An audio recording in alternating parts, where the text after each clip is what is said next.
변함없이 오늘도 방구석에서 홀로 세상을 관통하고 계신 김민하 쌤 모셨습니다. 어서 오세요. 오늘 또 이렇게 표정이 어두우십니까? 국민의힘 패배로 정신적인 충격을 받으셨습니까? 내가 관통을 당해요, 내가. 네. 아니, 나는 뭐 속이 다 시원합니다. 총선 결과에 대해서. 네? 속이 다 시원한데 네. 총선 총선 끝났더니 네. 일거리가 또 없어져. 일거리가 또 없어져 또. 네? 이런 안타까운 총선으로 실직 이후에 몰린 김민하 쌤 모시고 오늘부터 전국 신호등. 뭐야? BTS 전국 아닙니다. 예, 전국. 뭐 그건 그거고 뭐 마음대로 뭐 그건 알아서 하시고 우리 갈 길 간다 이겁니까? 그렇죠. 예, 뭐 제가 뭐 뭔 상관이냐 이겁니까? 김민하 쌤의 가게 형평까지 어떻게 제가 다 뭐 일일이 신경을 쓰겠습니까? 네. 자, 어쨌든 오늘도 그러면 열심히 일해 주시기 바랍니다. 칠판 앞으로 모시겠습니다.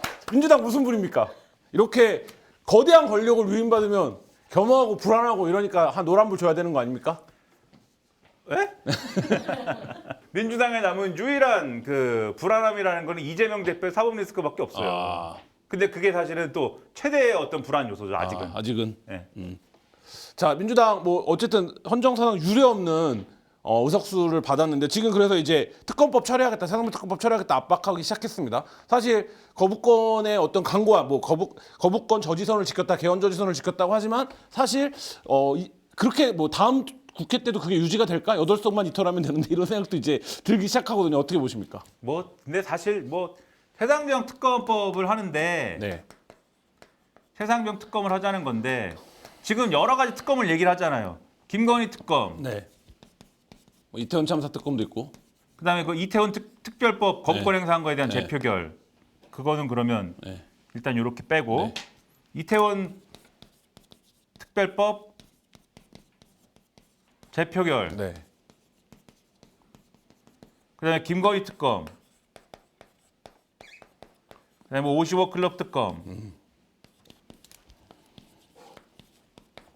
그다음에 뭐예요? 한동훈 특검. 한동훈 특검 있죠. 조국 혁신당이 주장했던. 한동훈 특검. 네. 이렇게 얘기하는데 일단은 여기가 이번 국회 남은 기간 동안에 하겠다는 거. 네. 뭐 이거 말고 몇 개 더 있는데 아무튼 네, 네. 간에 이걸 하는데 일단 5월 2일 날 이 본회의에서 하고 싶다는 거잖아요. 네. 근데 일단 김진표 국회의장이 상정을 해줘야 돼요. 네. 지금 부인은 자동으로 돼 있지만 네. 안건을 상정하는 거 국회의장이 상정을 또 해줘야 되는데 네. 상정의 전제는 여야 합의가 있어야 됩니다. 네.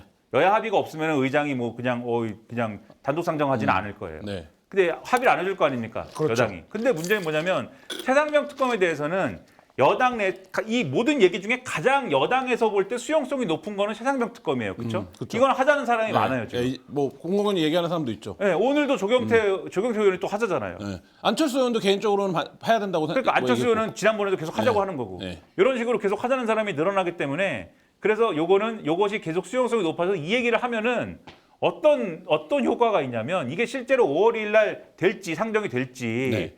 아니면은 뭐 상정이 안 되더라도 민주당이 완력으로 이 상정이 강제로 되게끔 하는 절차가 또 있는데 네. 그걸 해가지고 뭐 이 남은 국회 내 통과가 될지는 모르겠어요 아직은. 네네. 근데 어쨌든 이 얘기를 이제 계속하면 어떤 효과가 생기냐면 여당 내에 이 최상병 특검과 관련된 균열이 일어납니다. 균열이 일어나요. 그리고 이 최상병 특검에 대한 균열이 일어나기 시작하면 요 얘기도 사실 어떻게 이건 이제 22대 국회부터 할 얘기인데 22대 국회부터 이 얘기를 막 할 건데 요거 어떻게 될지 몰라요 사실. 김건희 여사 특검과 털고 관련돼서. 하자는 분위기도 있죠. 지금 어쨌든 목소리가 나오기 시작했죠. 그렇죠. 네. 슬슬 뭐라고 얘기가 나오냐면 이거 그 김용태 당선이 있잖아요. 네. 오늘 또 모 신문에 대문짝만하진 않지만 하여튼 크게 인터뷰 기사 실렸는데 네. 그거 뭐 사실 뭐 예를 들면 그 좀 고민해봐야 되는 거 아니냐. 그러니까 맞고 가자 이런 분위기인 그렇죠. 거죠. 이렇게 얘기하고 김재섭 당선인도 라디오 인터뷰 같은 데 나와서 뭐라고 합니까? 검토할 만한 얘기다. 이거 괜히 계속 거부해가지고 이를 키웠다. 네, 회초리 맞을 거를 도끼로 두드려 맞고 있지 않느냐 이 얘기 하잖아요. 네. 그러니까 이것도 사실은 균열이 요걸로 한번 일어나기 시작하면 균열이 계속 일어나는 거예요.